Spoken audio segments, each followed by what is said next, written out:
السلام عليكم، شراكم البنات، شراكم الزينات. جبت لكم اليوم طبق رئيسي، طبق جلبانة بأصابع الدجاج. يجيو بزاف بنان وبزاف طريين وتقدري تشبحي بهم طاولة رمضان اللي هو على أبواب. إن شاء الله ربي يخلينا ملحيين ونصوموه بالصحة والهنا. قبل ما نبداو صلوا على رسول الله صلى الله عليه وسلم. واش نحتاجو جلبانه، نحتاجو صدر تاع الدجاج، نحتاجو بصل، ثوم، معدنوس وطرف تاع الدجاج. الصدر تاع الدجاج راح نديرو به الاصابع. ونحتاجو كذلك توابل اللي هما راس الحانوت، فلفل الكحل، توابل اللحم وكزبر والزبده نقليو بها بلا ما ننساو الملح. نجيبو كسرونه ولا كوكوط تكون حاجه ثقيله شويه، نحطو عليها مغرف تاع زبده، نخليوها تذوب شويه، ونزيدو عليها الزيت، ما نكثروش بزاف بطبيعه الحال. ونجيبو الطرف تاع الدجاج تاعنا نحطيوه يتقلى، وفي هذا الوقت نروح نرحي انايا البصل والثوم ونرجع لكم. بعد ما تقلى لي اللحم هذاك شويه هكا،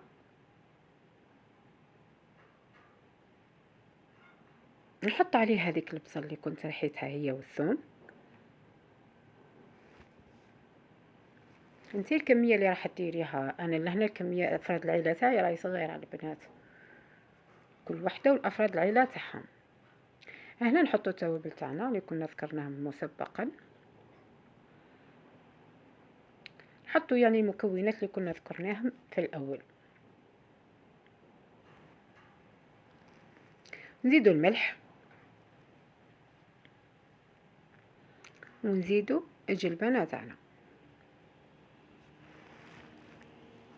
ونحركوها ونخليوها تتقلى على قانيها كما نقولوا، تتقلى مليح خلاص.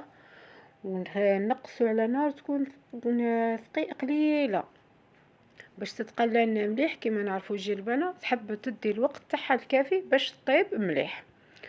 نقفل انا عليها ونرجع نروح ندير اصابع الدجاج.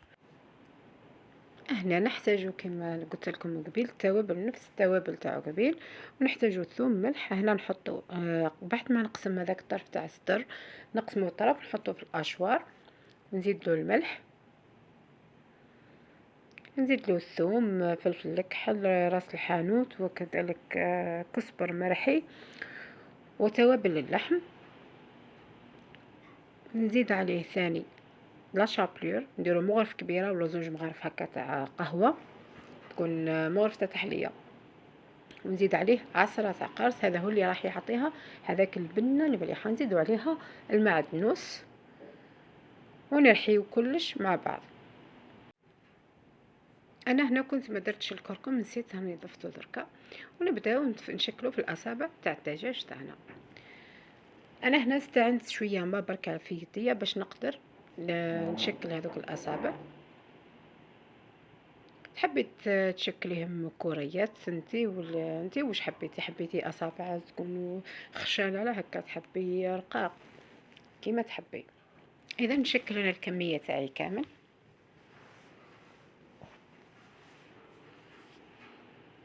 حاولوا البنات انكم ديروا كامل الحبات كيما بعضاهم. هي 4 دجاج يدير لكم يعني كميه لاباس بها.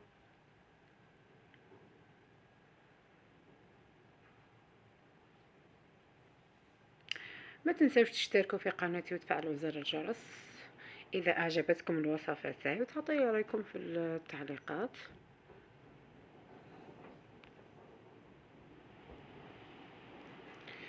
بلا تقدروا حتى ديروا هذه اصابع الدجاج بلا صوص وحدها، صوص بيضه نورمال. اذا نطلع انايا على الجلبانه تاعي هنايا.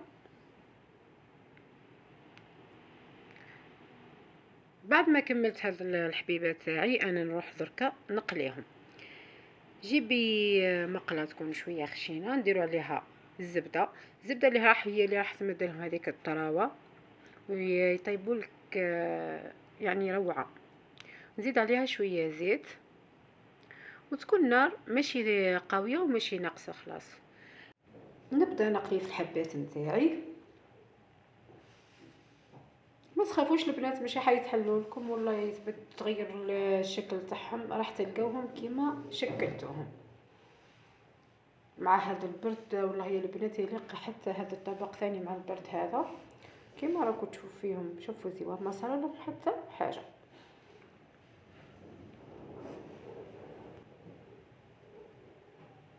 قولوا لي اذا كش ما بغيتوا اي وصفه والله قولوا لي فيها في لي كومونتير، وراح نكون نلبي طلباتكم ان شاء الله.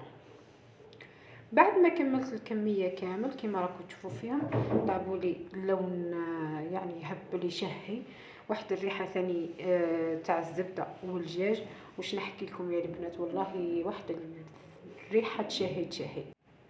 نتمنى تجربوا هذه الوصفه وتعطوا لي رايكم. وصفه يعني بزاف بنينه، وبما انها وقت يعني الجلبانه، هذا وقت الجلبانه.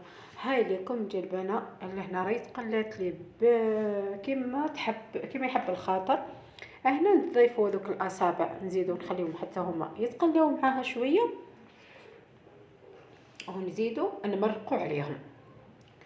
هنايا انا درت غير 2 كيسان هذوك تاع 220 مليلتر، يعني تقريبا نص لتر تاع الماء هكا، ونخليها 21 دقيقه ونطفي عليها. قبل ما نطفي راح نحط هذا القرن تاع الفلفل. اللي تحب الفلفل ديروا على الاول، انا ما درتوش على الاول باسكو هذا الفلفل راه حار بزاف. هنايا الطبق تاعي راهو واجد، راح نحطه على طبق في طبق التقديم. هاوليكم في طبق التقديم. والله واحد الريحه يا البنات تشهي. نتمنى تجربوها وتعطوا لي رايكم. التزيين يكون اختياري.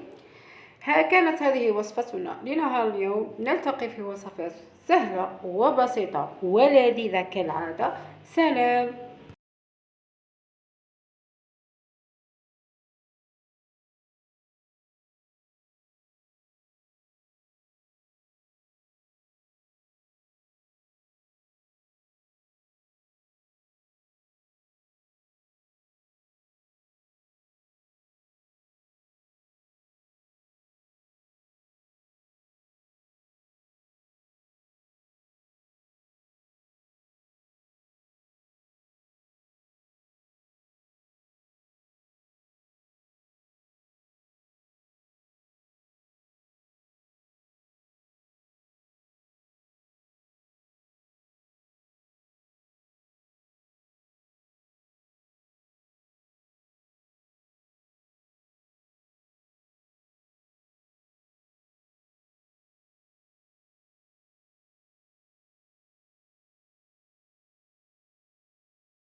كان هذا طبق اليوم. نتمنى تشتركوا في قناتي وتفعلوا زر الجرس ليصلكم كل جديد.